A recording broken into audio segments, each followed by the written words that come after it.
Shalom, salam sejahtera untuk kita di pagi hari ini.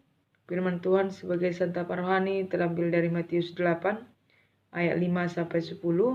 Kita mempersiapkan hati kita dan juga Alkitab kita.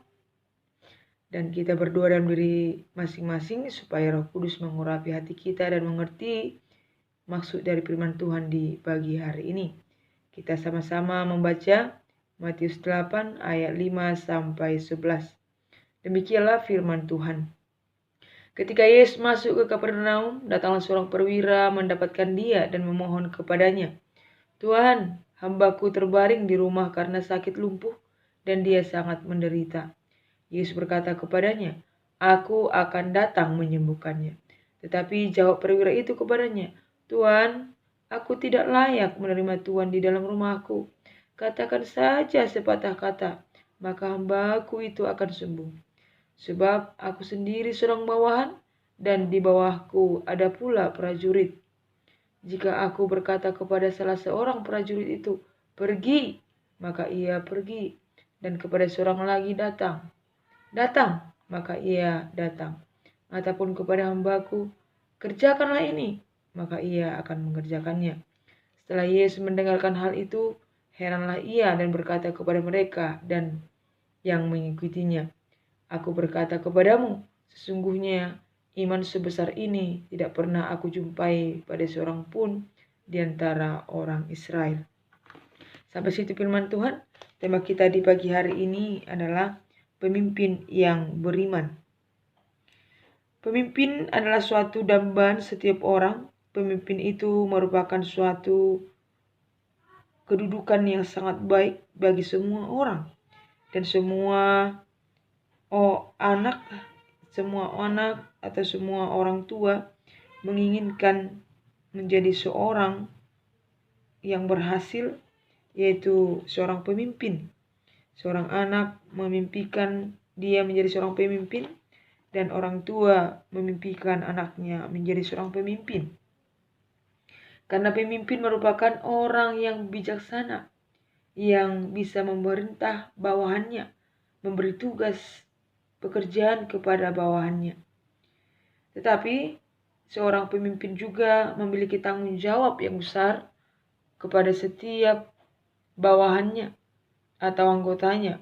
Bukan hanya memerintah atau menyuruh, tetapi seorang pemimpin itu harus mengasihi dan memperdulikan dan memberikan hak yang selayaknya bagi seorang hambanya ataupun bawahannya. Ketika seorang pemimpin hanya mementingkan dirinya sendiri, maka dia bukanlah pemimpin yang baik dan bukan pemimpin yang beriman dan takut akan Tuhan Yesus. Seperti firman Tuhan di pagi hari ini yang sudah kita baca barusan, kita melihat perbuatan baik, kita melihat iman yang luar biasa dari seorang perwira yang datang kepada Tuhan Yesus dan memohon kepada Tuhan Yesus supaya Tuhan Yesus menyembuhkan hambanya yang sedang sakit lumpuh dan menderita di rumahnya. Dia seorang perwira yang taat akan peraturan. Kalau kita baca tadi di ayat 9 dikatakannya, "Sebab aku sendiri seorang bawahan dan di bawahku ada pula prajurit. Jika aku berkata kepada salah seorang prajurit itu, 'Pergi,' maka ia akan pergi. Dan kepada seorang lagi, 'Datang,' maka ia datang. Ataupun kepada hambaku, 'Kerjakanlah ini,' maka ia mengerjakannya." Jadi pemimpin atau seorang perwira yang barusan kita baca menganggap Tuhan Yesus itu adalah suatu bos, suatu Tuhan yang di atasnya.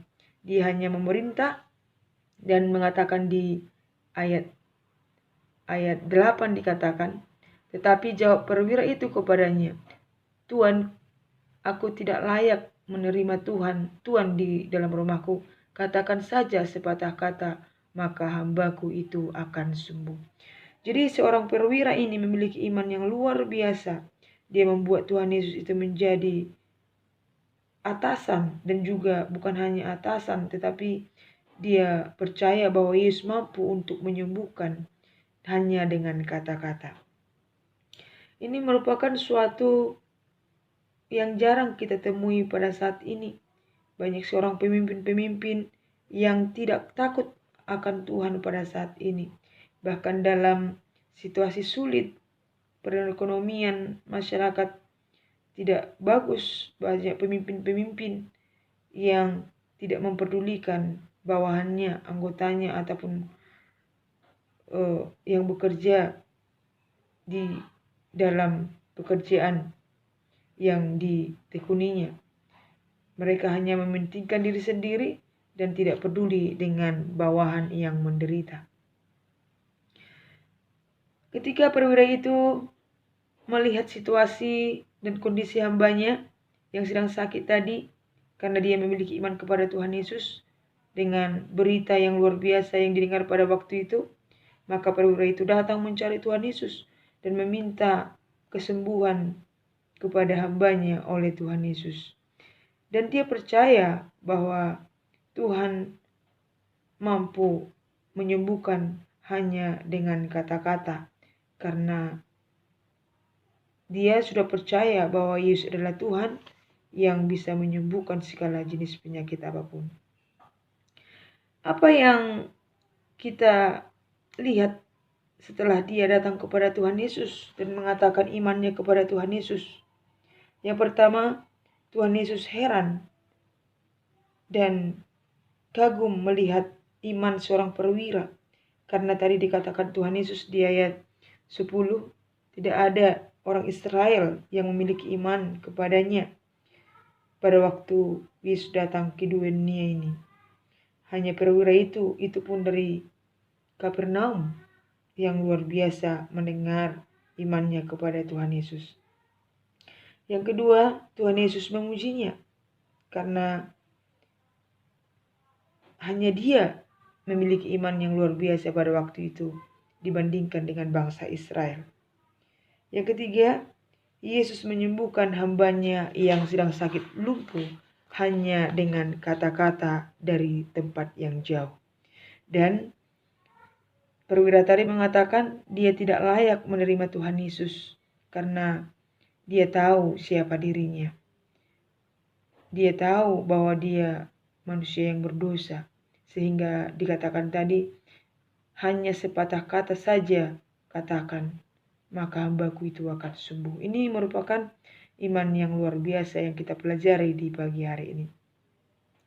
Apa yang kita pelajari dari firman Tuhan lewat perwira yang memiliki iman yang luar biasa sampai Tuhan Yesus heran dan memuji dia? Yang pertama, seorang pemimpin yang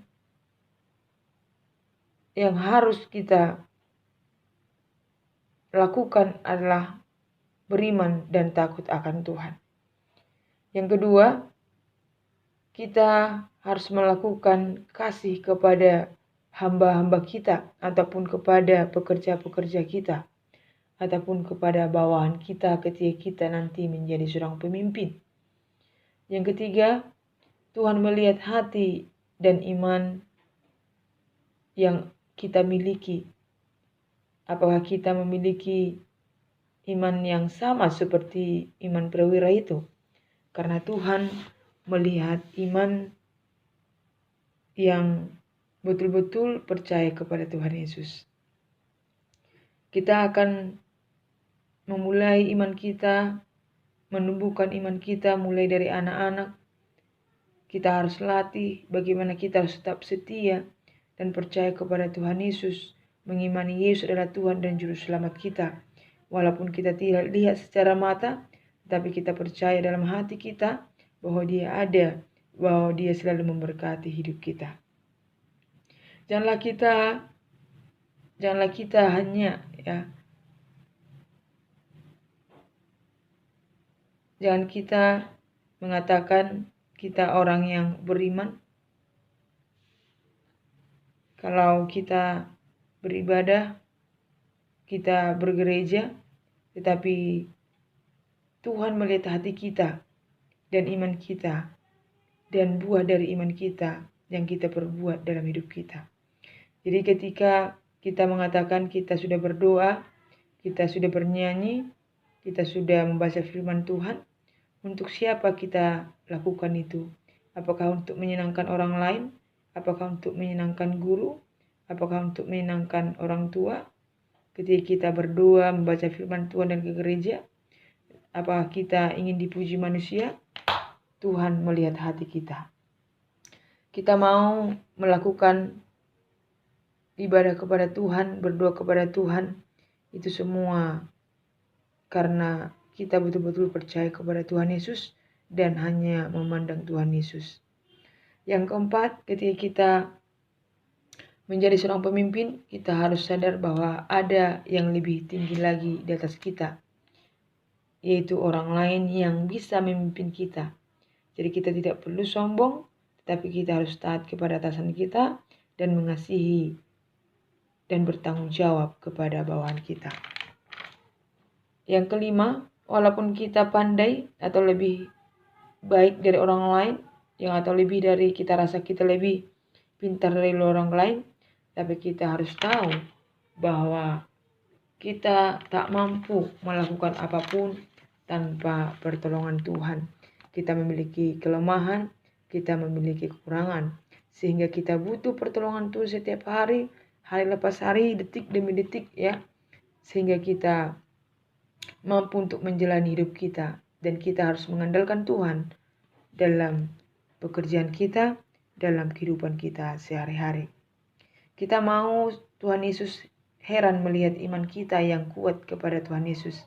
Walaupun saat ini kita tidak bisa melakukan aktivitas seperti biasa sebelum COVID-19, tetapi kita tetap mengandalkan Tuhan, tetaplah berdoa, dan tetap membaca firman Tuhan, tetap setia kepada Tuhan, dan selalu mengandalkan Tuhan dalam hidup kita. Jadilah anak yang takut akan Tuhan, yang memiliki cita-cita menjadi seorang pemimpin yang bertanggung jawab dan mengandalkan Tuhan. Dan jadilah orang tua yang bertanggung jawab, yang selalu mengandalkan Tuhan dalam kehidupan sehari-hari. Dan jadilah orang-orang yang selalu membutuhkan pertolongan Tuhan, karena ketika kita jauh daripada Tuhan, maka mujizat tidak akan ada. Tetapi ketika kita selalu mengandalkan Tuhan dalam hidup kita, menomorsatukan Tuhan dalam hidup kita, apapun yang kita minta kepada Tuhan, Tuhan pasti memberikan yang terbaik seturut kehendaknya. Dan mujizat selalu ada bagi orang-orang yang setia dan percaya kepadanya.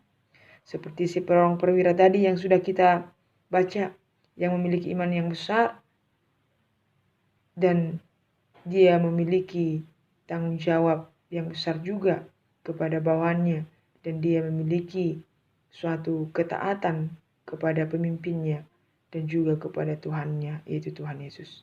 Jadilah seorang pemimpin yang beriman dan setia dan bertanggung jawab dan memiliki kasih dimanapun kita berada. Amin. Tuhan Yesus memberkati.